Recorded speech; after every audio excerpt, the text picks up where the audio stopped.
les plus beaux contes pour enfants. Vos enfants adorent quand vous leur lisez des contes le soir après avoir fini leurs devoirs ou avant de s'endormir? Grand bien leur fasse. Continuez à stimuler leur imagination avec nos adorables contes pour enfants.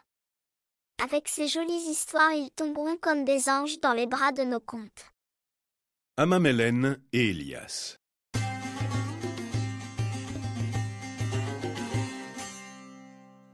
Amamélène avait une sœur, et toutes les fois qu'elle mettait au monde un garçon, il le tuait.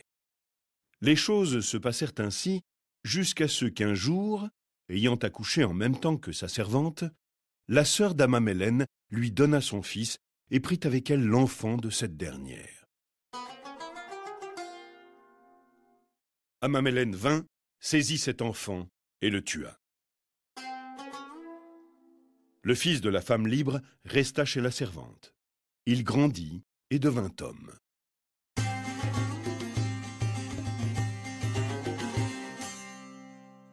Il s'appelait Élias. Il n'est rien qu'Amamélène, qui n'était pas dupe de la supercherie, ne tenta pour attirer Élias dans un piège et le tuer. Mais le garçon était plus rusé que lui, et il ne put accomplir ses projets de meurtre. Un jour, Élias se rendit chez Amamélène. Il avait très soif, et Amamélène tenait secret le lieu où l'on trouvait de l'eau dans la montagne.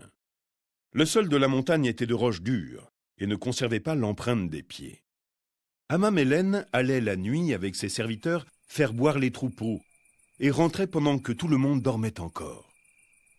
Élias prit alors les souliers des serviteurs et les enduisit de graisse. Le lendemain, il suivit leurs traces. Là où les souliers avaient touché le rocher, ils avaient laissé de la graisse. Le garçon put ainsi arriver jusqu'à l'eau. Amamélène l'avait vu et le suivait. Au moment où Élias, penché au-dessus de l'eau, s'apprêtait à boire, il aperçut l'image d'Amamélène qui tirait son sabre et allait l'en frapper sur la nuque.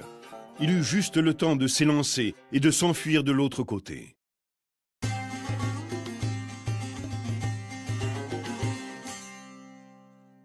Un autre jour, Amamélène marcha jusqu'à une vallée, et avec des pattes d'animaux morts, il y fit des traces de chamelles, de chèvres, de brebis et d'ânes. Il y mit aussi 3 vieux chameaux, l'un borgne, l'autre galeux, et le troisième ayant la queue coupée.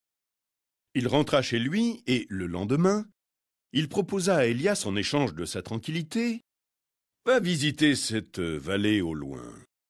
Tu nous diras ce qu'il s'y trouve. »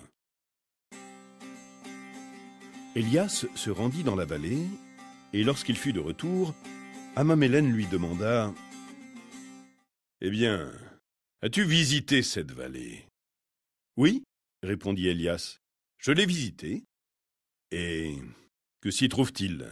Le pays te plaît-il? Oui ou non ?»« Il me plaît.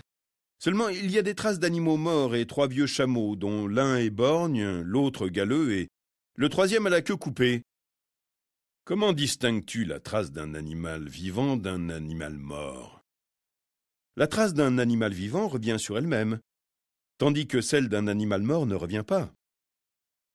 Quoi reconnais-tu qu'un vieux chameau est borgne, ou qu'il a ses 2 yeux? Le chameau borgne mange toujours les arbres du côté de son bon œil. Et le chameau galeux? On reconnaît un chameau galeux parce qu'il se gratte à tous les arbres qu'il rencontre. Qu'est-ce qui te fait distinguer un chameau dont la queue est coupée de celui qui a sa queue? Lorsqu'un chameau qui n'a pas de queue vient à fienter, les crottes restent en tas, tandis que celui qui a sa queue s'en sert pour les disperser. Quelque temps plus tard, Amamélène, qui ne s'avouait pas vaincu, alla dans un certain endroit et ramassa beaucoup d'herbes, dont il fit plusieurs tas.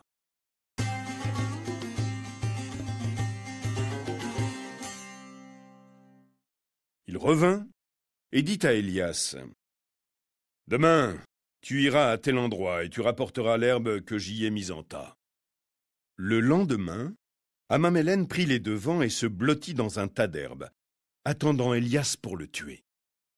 Celui-ci vint et rassembla toute l'herbe, excepté un tas dont il ne voulut pas s'approcher. Ses compagnons l'interrogèrent. « Tu as rassemblé tout les tas d'herbes. Pourquoi laisses-tu celui-là » ?« Celui-là respire, » dit Élias. « Les autres ne respirent pas. » En entendant cela, Amamélène se leva précipitamment, saisit son javelot et le lança contre Élias, qu'il manqua. Il s'écria alors : « Va, je m'incline devant toi, fils de ma sœur que ma sœur a enfanté et qu'elle a fait enfanter à sa servante. » Et depuis ce jour, Élias peut vivre près de sa mère en toute tranquillité.